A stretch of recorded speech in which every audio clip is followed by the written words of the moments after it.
Shalom! Today in our Sequential Midrash Aggadah series, we are entering Bereishis Rabbah Chapter 19. This chapter takes us into one of the most mysterious moments in the Torah. The serpent, the tree of knowledge, the opening of the eyes, the hiding among the trees, and the first human attempt to explain sin without fully owning it. The chapter opens with the verse, "Now the serpent was clever beyond any beast of the field that Hashem God had made." The Midrash does not treat that as a small detail. It asks, what does cleverness become when it is not purified by obedience? What happens when wisdom is used not to serve heaven, but to twist heaven's words?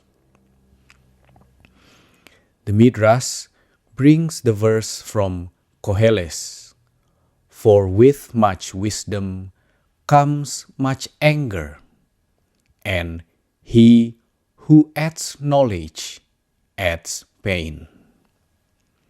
This is very deep. Wisdom itself is not the enemy. Knowledge itself is not the problem. But when knowledge becomes pride, when cleverness becomes manipulation, when intelligence becomes a tool for argument against God, then the very gift that should lift a person upward becomes the doorway of downfall. That is why the serpent is judged so strongly. He was not merely another animal following instinct. He was described as clever, capable, aware, able to calculate. And because of that, his fall becomes greater. The Midrash compares this to a scholar whose mistake is judged more seriously than an ordinary person's mistake, because the scholar should have known better. The more light a person carries, the more responsibility comes with that light. Then the serpent speaks to the woman and says, "Did God perhaps say, 'You shall not eat of any tree of the garden'?" Notice the opening move. He does not begin with direct rebellion. He begins with a question. He creates uncertainty. He makes the divine command sound harsh, exaggerated, unreasonable. This is how temptation often begins. Not with an obvious attack, but with a subtle reframing. The woman answers that they may eat from the fruit of the trees, but from the fruit of the tree in the center of the garden, God said not to eat and not to touch, lest they die. And here the Midrash focuses on a crucial point. God had commanded them not to eat, but she added, not to touch. The Midrash reads this as the danger of adding to God's words in a way that confuses the command itself. There is a holy idea of making a fence around the Torah, but a fence must protect the command, not distort it. A boundary is good when it makes obedience clearer. But when the fence is presented as though it is the original command itself, then the serpent can exploit the confusion. He pushes her against the tree. She touches it and does not die. And then he says, in effect, "See, just as you did not die from touching it, you will not die from eating it." This is one of the most practical lessons in the chapter. Spiritual protection must be truthful. If we make our own fear sound like God's voice, then when our fear fails, people may think God failed. The serpent used the collapse of the added fence to attack the actual command. Then the serpent gives his great argument. You will be like God, knowing good and bad. According to the Midrash, the serpent suggested that God himself ate from this tree and then created the world. In other words, he accused God of withholding creative power. He made the command sound like jealousy, as though God wanted to prevent Adam and Eve from becoming powerful. This is the ancient voice of suspicion. It says, God is not protecting you.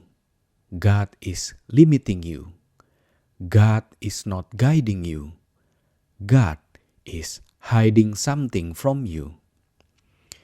And once that thought enters the heart, obedience begins to feel like deprivation. The commandment begins to look like a prison. The forbidden thing begins to look like freedom.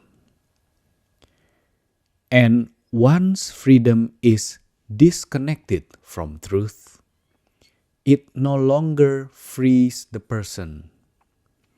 It only gives the impulse a more beautiful name. But the Midrash insight is sharper than that. It explains that the tree appeared good for eating, beautiful to the eyes, and desirable for wisdom. The serpent did not present evil as evil. He presented evil as a higher form of good. The problem was not that Eve saw something ugly and chose it. The problem was that she saw something attractive, intelligent, and useful, but detached it from the will of God. That is the mystery of the tree of knowledge. It is not merely the knowledge of evil. It is the confusion between true good and apparent good. True good is what brings the soul closer to Hashem. Apparent good is what pleases the eye, excites the imagination and promises elevation while quietly separating the person from obedience. The Midrash records several explanations of how Eve gave Adam the fruit. One view says she squeezed grapes and gave him the juice, so he did not fully perceive what he was receiving. Another view says she persuaded him with an argument. If I die and you live, another woman will be created for you. She feared being replaced. She imagined death, loneliness, jealousy, and loss. So she drew Adam into the act with her. This is painful, but very human. Sin rarely stays private. When a person is pulled into confusion, they often try to pull someone else into the same confusion, so they do not stand alone. The fall becomes shared. The responsibility becomes blurred. The lonely act becomes a group act. Then the chapter brings the mysterious bird called the chol. According to the Midrash, all the animals ate from the forbidden fruit except the chol. And because it did not eat, it was given extraordinary longevity. The point is not simply about a bird. The point is that not everything in creation fell in the same way. Something refused. Something remained untouched. Something kept its original boundary. That image is powerful. In a world where many voices say everyone is doing it, the call says not everything is doing it. There is always a remnant. There is always a witness. There is always some part of creation that remembers the command and stays still. Then the eyes of both of them were opened, and they realized that they were naked. The Midrash asks, were they blind before? Of course not. Their physical eyes worked. What opened was a different kind of awareness. Before the sin, there was no shame because there was no inner split. The body was not experienced as something separate from holiness. But after the sin, self-consciousness entered. The body became exposed in a new way because the soul had lost its simplicity. They sewed fig leaves and made themselves coverings. The Midrash explains that the fig tree was the tree through which the sin came, and therefore it also became the tree through which they tried to cover themselves. There is something profound here. The place of the wound becomes the place where repair begins. The very area where a person falls can become the material of teshuvah, if it is faced honestly. Then the chapter then speaks of the sound of Hashem God moving in the garden. The Midrash gives a deep interpretation. The divine presence, which had been close below, began to withdraw upward through the firmaments because of human sin. Cain, the generation of Enosh, the generation of the flood, the generation of the dispersion, the Sodomites, and the Egyptians continued this process of pushing the presence away. But then righteous people drew the presence back down. Abraham, Isaac, Jacob, Levi, Kohath, Amram, and Moses. This is one of the great themes of Midrash. Human action affects the nearness of the divine presence. Sin does not only damage the individual, it changes the atmosphere of the world. Righteousness does not only improve the individual, it brings the Shekinah back into the world. Then God calls to Adam, "Where are you?" The Midrash is clear. God did not ask because he lacked information. He asked to open the door for confession. This is mercy. God gives Adam space to speak. God gives him a chance to say, "I sin." But Adam says, "I heard your sound in the garden, and I was afraid because I was naked, so I hid."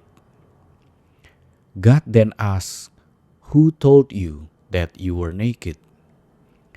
Have you eaten from the tree from which I commanded you not to eat?" Again, the question is not for God's knowledge, it is for Adam's awakening. A divine question is not always a request for information. Sometimes it is a mirror. The Midrash compares this to a wife who is warned not to touch a dangerous container because it is filled with snakes and scorpions. She is deceived into thinking the warning was selfish, reaches in and is bitten. The warning was never meant to restrict her joy. It was meant to preserve her life. So too, the command in Eden was not a cruel withholding. It was protection. Then comes Adam's answer. "The woman whom you gave to be with me, she gave me of the tree and I ate." Instead of confessing directly, Adam shifts the blame. He points to the woman and even indirectly to God, because God gave her to him. The Midrash lists others who were questioned and answered improperly. Cain, Balaam, Hezekiah, and others. The pattern is the same. When heaven asks a question, the person is being given a chance to return, but pride turns the chance into self-defense. This is very important for inner work. The first step of repair is not sophistication, it is honesty. This is where the soul becomes honest before heaven. Not I sin because of them. Not I fell because you placed this situation in my life. Not I was pressured, confused, wounded, or provoked. Those may explain the struggle, but they do not replace responsibility. The Midrash then brings Job as a contrast. Job suffered greatly, yet he did not sin with his lips. And when his wife urged him toward blasphemy, he answered, "Shall we accept the good from God and not accept the bad?" The Midrash uses this to illuminate Adam's failure. The righteous posture is not to accept only sweetness and reject difficulty. A person of faith says, "If I received goodness from heaven, I must also stand with humility when heaven permits pain." Then God turns to the woman, "What is this that you have done?" And she says, "The serpent deceived me, and I ate." The Midrash gives three meanings to her words. The serpent provoked me. The serpent made me liable. The serpent deceived me. Her answer is more direct than Adam's, but still not complete. She names the influence, but the act still happened through her choice. This is where chapter 19 becomes so relevant to daily life. We all have a serpent voice. Sometimes it comes from outside. Sometimes it comes from memory, desire, pride, fear, jealousy, or spiritual ambition. It does not always say, "Do evil." Often it says, "This is a higher good. This will make you wise. This will make you powerful. This will make you like God." But the Midrash teaches that the true test is not whether something looks wise. The true test is whether it remains inside the command of Hashem. Wisdom outside obedience becomes cunning. Desire outside holiness becomes confusion. Self-protection outside humility becomes hiding. And explanation without confession becomes exile. The chapter begins with the clever serpent and ends with Adam and Eve giving answers. That is the movement of the fall. Cleverness, argument, distortion, desire, action, shame, hiding, questioning, and blame. But hidden inside the chapter is also the path of return, truth, modesty, responsibility, confession, and acceptance of God's will. So the question for us is simple. When Hashem asks, "Where are you?" can we answer honestly? When the inner serpent says, "You will not fall," can we remember the command? When apparent good shines beautifully before our eyes, can we wait long enough to ask whether it is truly good? Chapter 19 also teaches us not to confuse spiritual maturity with never being tempted.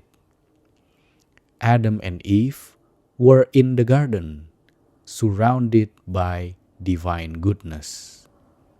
And yet, the test still came. The issue is not whether a voice of temptation appears. The issue is what we do when it starts interpreting God for us. Do we let it redefine obedience as loss? Do we let it make the forbidden thing feel necessary? Or do we pause, return to the actual command, and remember that the God who gives boundaries is also the God who gives life? Chapter 19 reminds us that the fall did not begin with eating. It began with listening to a voice that made God look small, restrictive, and suspicious. And repair begins when we listen again to the true voice. The voice that does not humiliate us, but calls us out of hiding and invites us back into the garden of truth. Shalom.